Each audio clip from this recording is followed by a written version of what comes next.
Assalamualaikum warahmatullahi wabarakatuh. Perkenalkan, nama saya Mas Subagio Kepertio. Saya mahasiswa Fakultas Ilmu Sosial Politik, Prodi Ilmu Administrasi Negara, dengan nomor MPM 00000568498,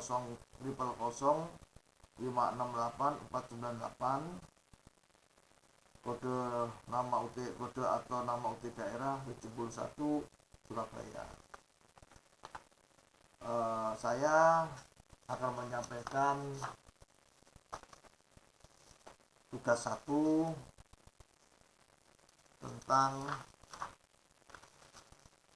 mengapa organisasi di sektor publik perlu melakukan perubahan dan faktor-faktor apa saja yang mendorong organisasi tersebut melakukan perubahan.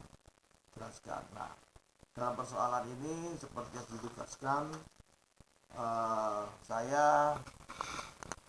berhubung saya di Surabaya, maka saya mengambil contoh pada organisasi kependudukan masyarakat sipil.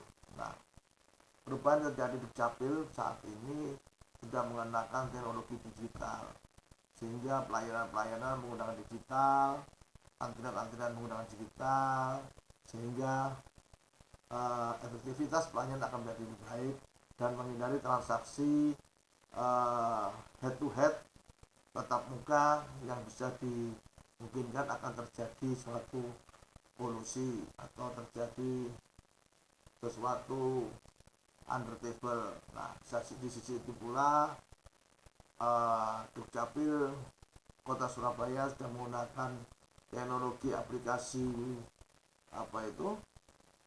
mobil, aplikasi handphone, dan juga dilayani juga ada penggunaan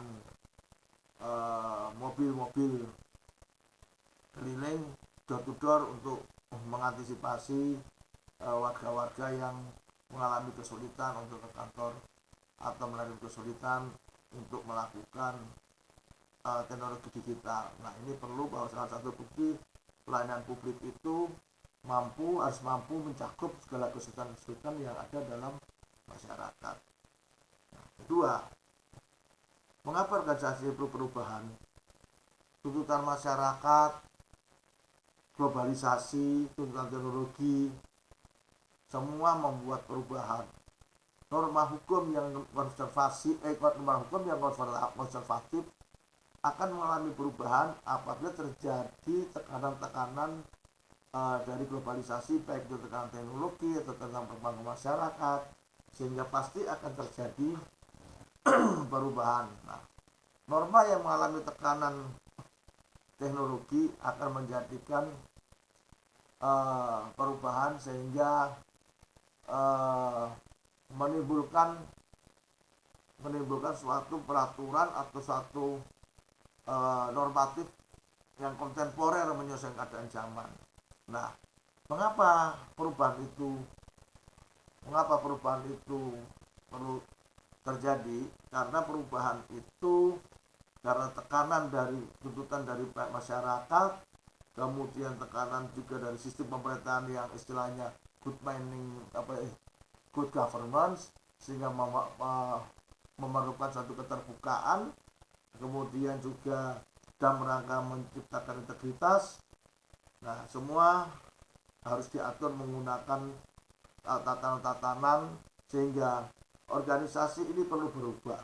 Nah, faktor yang mendorong perubahan adalah faktor pertama teknologi, kedua perubahan regulasi, kemudian good governance, kemudian harapan masyarakat dapat pelayanan lebih baik, kemudian adanya suatu pemimpinan yang transformatif, bahwa ada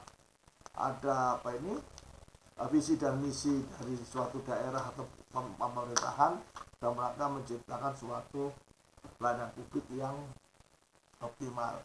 Nah, model diagnosa yang cocok dapat dikatakan model Max 7S McKinsey cocok digunakan untuk mendiagnosa perubahan di Dukcapil Surabaya. Alasannya, model ini melihat 7 perubahan elemen penting organisasi, yaitu strategi, struktur, sistem, share, value, skill, style, dan staff. Dukcapil Surabaya perlu mengubah sistem digitalisasi, strategi pelayanan publik, keterampilan staf, hingga budaya pelayanan dan share value.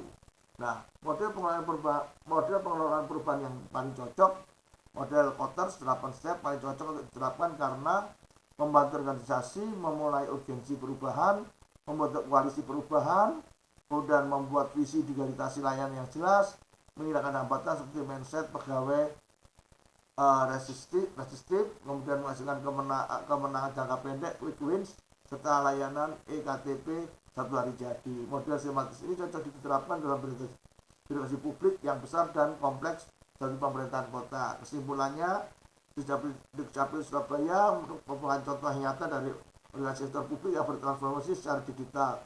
Perubahan ini didorong oleh kebutuhan masyarakat, regulasi, teknologi, dan menggunakan model McKinsey 7S untuk mendiagnosis dan Koters 8 step change model ini untuk implementasi perubahan tersebut dapat dikelola secara efektif dan untuk meningkatkan kualitas pelayanan publik. Terima kasih.